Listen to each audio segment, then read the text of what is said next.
Hi guys, కాకినాడలో ఉన్న కోరింగ మీలో ఎంతమందికి తెలుసు? చాలామంది వెళ్ళే ఉంటారు కదా. నేనైతే ఇప్పటి వరకు వెళ్ళలేదు. కాకినాడలో ఒక పని ఉంటే ఇంకా మా తేజు కోరింగ తీసుకువెళ్ళారనమాట. కోరింగ వైల్డ్ లైఫ్ శాంచురీ అని ఉన్నదన్నమాట. సో ఎంట్రన్స్ అనమాట ఇది. సో కొంచెం ముందుకు నడుచుకుని వెళ్ళగానే మనకి ఐ లవ్ కోరింగ అనే బోర్డ్ కనిపిస్తుంది. ఇదే అనమాట ఎంట్రన్స్ రూట్ మ్యాప్ అంతా కూడా. సో ఇక్కడ మీరు వేర్లు ఏంటని చూస్తున్నారు కదా, ఇవి వచ్చేసి దాని రూట్స్ అనమాట. రూట్స్ అంటే ఇవన్నీ కూడా చెట్లు అయితే కాదు, చాలామంది చెట్లు అనుకుంటారు. ఇవి వచ్చేసి రూట్స్ అనమాట. రివర్స్లో రూట్ అవుతున్నాయి ఇవి. సో ఇంకా మేము ముందుకు నడుచుకుంటూ వెళ్తున్నాం అనమాట. ఎప్పుడు వెళ్ళలేదు కదా, భలే ఇంట్రెస్టింగ్ అనిపించింది నాకైతే. ఫ్రంట్కి వెళ్ళేసరికి ఒక చెట్టు అయితే కనిపించింది. సరదాగా ఊగుతుంటే మా అన్నయ్య నాకు తెలియకుండా వీడియో తీస్తారనమాట. సో ఈ చెట్టు చూడండి భలే ఊగుతుంది. ఇంకొంచెం ముందుకు వెళ్తే లెఫ్ట్ సైడ్లో మాకు ఒక ఎక్వేరియం అయితే కనిపించింది. ఇంకా అక్కడ టాయ్స్ కూడా ఉన్నాయన్నమాట. క్రొకోడైల్, డీర్, స్వాన్ ఇవన్నీ కూడా ఉన్నాయి. ఇంకా బోట్ కనిపిస్తే మా అక్క అయితే దాంట్లో కూర్చుని ఫొటోస్ తీసుకుంటుంది. మన ఫోటోగ్రాఫర్ వచ్చేసి గణేష్ గారు అనమాట. ఇంకొంచెం ఫ్రంట్కి వెళ్తే రివర్ అయితే వచ్చేసింది. బ్యాక్ వాటర్స్ అంటారంట. అలాగే ఈ వాటర్లో కొన్ని ఫిషెస్ అయితే కనిపించినాయి, చాలా పొడుగ్గా ఉన్నాయి అనమాట. ఫిషెస్ ఏంటో తెలిస్తే కామెంట్ చేసేయండి. చాలా షిప్స్ అయితే ఉన్నాయి ఇక్కడ. మనం పే చేసి వెళ్ళాలంట బోట్ రైడ్, కానీ లేట్ అయిపోయింది కదా, మేమైతే వెళ్ళలేదు. సో అంత పెద్ద ఇంట్రెస్ట్ కూడా అనిపించలేదు.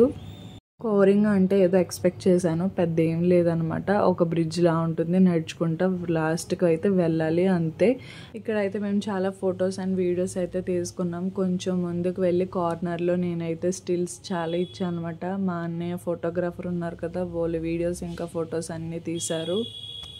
ఇవన్నీ కూడా డిఫరెంట్ మ్యాంగ్రూవ్స్. అంటే చూడండి, ఆ చుట్టుపక్కల ఉన్న ట్రీస్ అన్నీ కూడా భలేగా ఉన్నాయి అన్నమాట. మంచి వెదర్ అయితే ఉన్నది ఇక్కడ మేము వెళ్ళే టైంకి. 2 వేస్ ఉంటాయన్నమాట. వెళ్ళేటప్పుడు ఒక వేలో వెళ్ళాము, వచ్చేటప్పుడు అయితే చాలా డిఫరెంట్ వేస్ అయితే కనిపించాయి మాకు. కానీ మేము ఇంకొక వేలో రిటర్న్ వచ్చేసామన్నమాట. మా తేజ ఎందుకు రాలేదో నాకు ఇప్పుడైతే అర్థమైంది. ఎప్పుడు చూసినా రాను రాను అనేవారు అనమాట.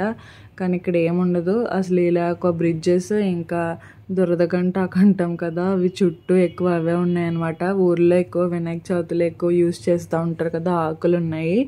ఈ వీడియో మీరు చూస్తున్నారు కదా, మీకు ఏమనిపించిందో కామెంట్ చేయండి. నాకైతే ఏదో అనకొండ మూవీలో వీడియోస్ చూసినట్టే అనిపించింది నాకైతే. భలేగా ఉన్నాయి అనమాట బ్రిడ్జెస్ అంతా కూడా. ఇంకా మనం ఎగ్జిట్కి అయితే వచ్చేస్తున్నాం అనమాట. ఎందుకంటే చూడడానికి కూడా పెద్ద ఏమీ లేవు, ట్రీస్ అవన్నీ ఉన్నాయి. మళ్ళీ ఏమైనా డిఫరెంట్ మస్కిటోస్ అవన్నీ ఉంటే మళ్ళీ ఎందుకు రిస్క్ కదా అని చెప్పేసి ఇంకా చీకటి పడకుండా ముందే వచ్చేసామన్నమాట. చూడండి, ట్రీస్ కూడా వేర్లు వచ్చేస్తున్నాయి అనమాట. భలే డిఫరెంట్గా ఉంది. సో అది గైస్ మన కోరింగ వీడియో. మీ అందరికీ నచ్చుంటుంది కదా. మీలో ఎంతమంది వెళ్ళారో ఒకసారి కామెంట్ చేసేయండి. Bye guys.